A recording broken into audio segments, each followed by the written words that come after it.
propose a toast since it's a happy hour podcast after all. Yay! Okay, and cheers. Cheers! Okay, so since we're close to International Women's Month, and I would like to talk about, being women entrepreneur and how do you navigate in a male-dominated world industry such as insurance? So in the beginning, I was more, I think as you age within the industry, right? You kind of find your footing, you find your style, you find yourself. Right. But in the beginning, I definitely had to lean more on mentorship. I had female mentors. I read books about women empowerment and all that stuff. And I really surrounded myself with a lot of successful women. It really helped. Right. It used to be that I had to mimic somebody's style and it didn't work for me. But now I'm sure of what I could offer. I know who I am. I could walk in a room and be prepared. I don't need to double check, right? Yeah. I don't need to look over my shoulder. I know that I speak what I know is my expertise. And I think that just helped me navigate in this industry. Right. That's so great. I don't need to command respect or something, right? Or I mean, it's the same with you. How about you? You're in a male-dominated industry. Yes, definitely. So being a business broker in, M&A world, you'll see a lot of I can see I also do my research. I followed some of the successful, male M&A brokers, and I also do mimic sometimes of their style. I do a lot of research on how to be more successful in this industry. And like myself, I also have my niche, which is, I did some certifications to be a healthcare practice broker.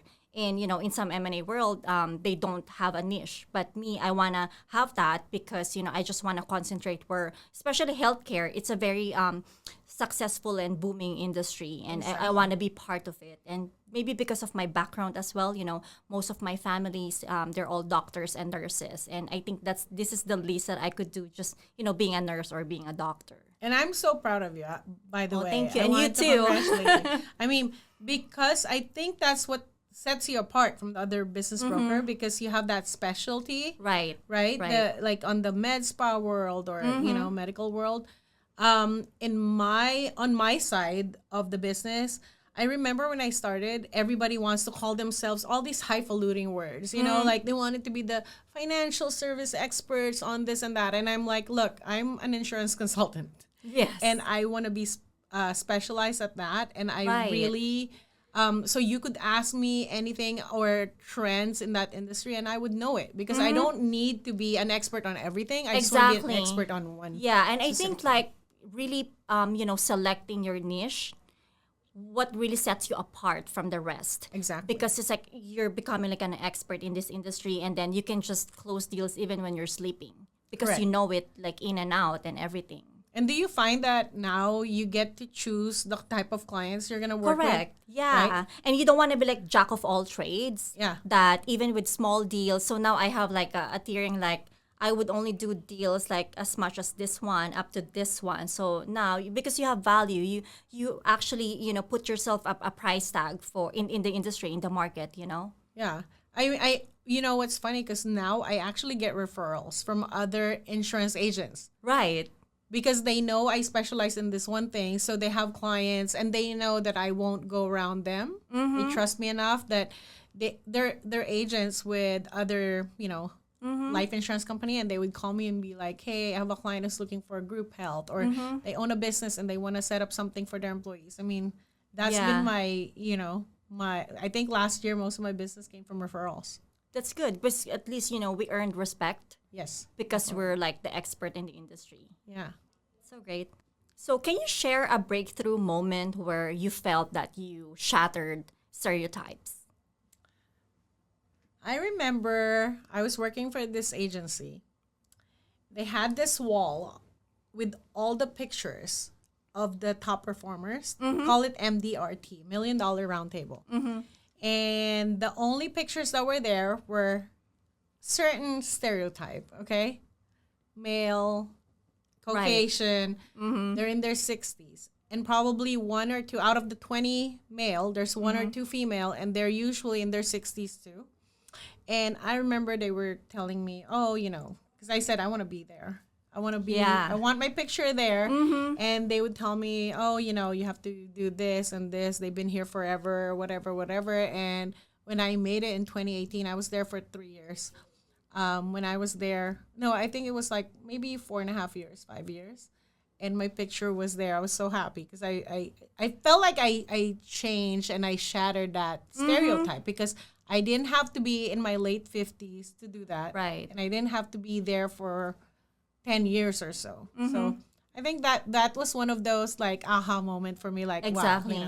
Yeah, that's so great. That's also I have the same situations where I remember on my first year, I'm so new in business brokering, and I attended our nationwide conference. I remember you And telling me. then and then I saw all the awardees like going on the stage, and then I was like, I want to be like that. I want to be like that. And then after the conference, we have a quarterly meeting with my head broker, and then we have these three I will never forget. We have these three goals and three action plans, and I only put one. And then my first one was my goal was to be a top awardee, only one. And then my head broker was, where are the other two? I said, I just want to be a top awardee. And then my action plan, instead of three, I just put one. I said, whatever it takes. And then my head broker said, okay, if it's whatever it takes, then you have it. And then now I'm just so grateful that last year, 2024, was a very great year for me because I was just praying, I was just praying that I just want to have an award, even at the bottom, just the bottom award. And then now 2024, so I'm so excited for our awarding next year, early next year, which will happen in March. And I'm one of the top tier awardees. So And you I'm deserve so it. grateful. And I feel like I also shattered those stereotypes where just, in a male dominated industry, such as, Especially you were just there not even 2 years, right? When yes. this happened. So Yeah, I my remember. first year, I'm still consider myself a rookie, but it's been grateful. I'm so grateful. It's been a really happy year, and I yeah. might have to go with you on Yes, that awarding. I please. want to be one of the people that is cheering you Yeah. on. Thank you. Thank you. Since we're talking about, successes, but were there a moment in your life that you doubted yourself? And if yes, how did you push through? I remember there was a time, I think it was maybe 2017, 2018. When you just start in a commission only job, Right. you're jumping in, right? It's like swim or sink. You don't know where your next paycheck's coming from. I think so there was a time where I doubted myself, but I remember I had some great mentors, like I said, and who's always given us like snippets of things to hold on to. And obviously, that's when I started doing Bible study too. Like I think so walk by faith, not by sight. So I'm gonna get emotional, but that's when I realized, you could do it. Yeah. Faith and hard work and everything else. And I feel like you and I have this mirrored experiences, right? Correct. Yes, yes. I myself too, when, I started real estate. Yeah. I started to be a realtor, and I have sold some, but it's not enough, knowing that, you have two kids, you have to support, and like what you've said, you don't know when's the next paycheck would come in, and it will break you. It will really like cut you open because you don't know. But yeah, I kind of like doubted myself. Like I was thinking like, oh, way back I was like, the top producer, and then now here in the US, being a realtor, you don't close deals. And then that's when I decided I think I need to change my career into business brokering. I thought it was easier, but it's not. And then I said, oh my God. And that's when I know that some people, when they push harder to the wall, it's either they will die or they will, survive. And that's when I know that I'm such a survivor that if you push me so much to the wall, I'm going to fight back.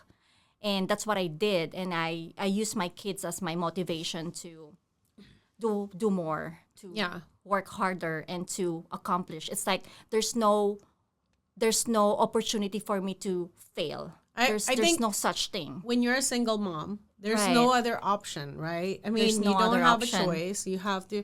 I remember I didn't know where the next, like, how am I going to pay my rent or pay my car? But um, even my own mom was like, go back to banking, just be a branch manager, get your Yeah. salary. And I was like, Mom, I'm building my practice. And she's Yeah. like, what practice? You're not a doctor. Like, what practice are you talking about? She didn't understand what I was doing. And then, Right. you know, I'm so glad I didn't give up because I think if you have the consistency of working on Right. the days that I didn't have my son, at that time Brody was so young, I would work until like 8 at night. I'll attend weekend events and you know, Yeah. and then on the week that I had him, then that's when I'm focused on him, you know. And that's when you remember this. I changed the circle of people around me. Correct. I think that's very, very important, because you just want to surround yourself with the same goal, the same. Goal-oriented people, Correct. same like-minded people. So did you hear? I remember I was reading this quote by Eleanor Roosevelt. You know, small-minded people, they talk about other people. Other people.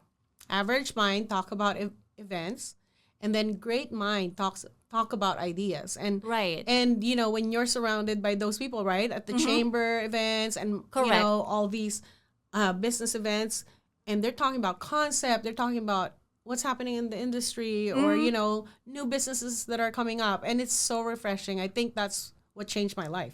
Correct. To be honest with you. Yeah, like you and I, we enjoyed like just networking with the right people. Exactly. Because other than them, everything is just a No noise. drama, no Yeah. complaining. It's about what's the solution here, you know? Yeah, it's like we became more strategic. Yeah. To where to go to, what events to go to, mostly industry specific Yeah. events. I mean, when people complain, I feel like we have the same 24 hours. How do you want to use your time? So I think Right. the word is intentional. You know, I became very intentional in how I spent my time. So what guidance can you share to striving women who wants to make a mark in their selected industry? I think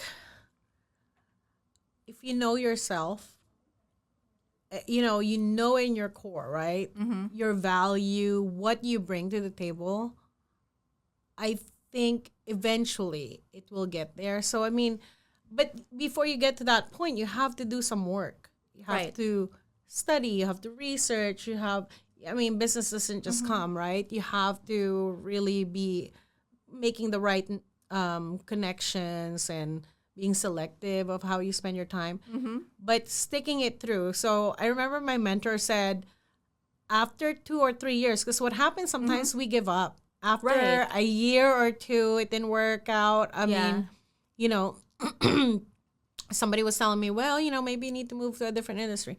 I mean, but I knew that this is the industry for me. So first, Right. know if this is what you wanted to do, right? You don't just jump in that industry because you're seeing somebody else making money and you're like, I could probably do the same, right? So if you know who you are, it will happen. And then, eventually the referrals will come. Right. Yeah, you stick long enough in the business, your phone will start ringing. Right. Right. Because they recognize you, they know Correct. you in the industry. So you become like the go-to person. Correct. So for our last question, so if you could tell one thing to your younger self, what would it be? I think I will tell my younger self, everything will work out. Just be yourself. Just, stick to your guns. Like, stick to your value. Follow your own instinct. If you know this is for you, if you know this is the right thing for you, it will happen. Right. You don't need to be somebody else. You don't need to copy somebody else. You just be yourself, and eventually it will happen. I mean, the clients that I've gotten, especially the long-term clients and the loyal clients that I have, who is my client for life. I mean, it's life insurance, but but they came from referrals, and they knew me. I was hanging out with them on a weekend or whatever. I didn't have to pretend to be this, Right. So you're like more authentic. correct. Yeah. And then I guess for me would be just keep going. Keep going and keep going because there will be, rough roads. There will be detours, but it's not the end of the road. Just keep going because there will always be light at the end of the tunnel and you just don't give up. Exactly. Look where we're at right now, Yeah. right? I mean, I don't think giving up was an option anyway. Exactly. Exactly. So yeah, that was it. So thank you for Thank you being for having here. me. Thank you and Cheers. cheers. Thank you.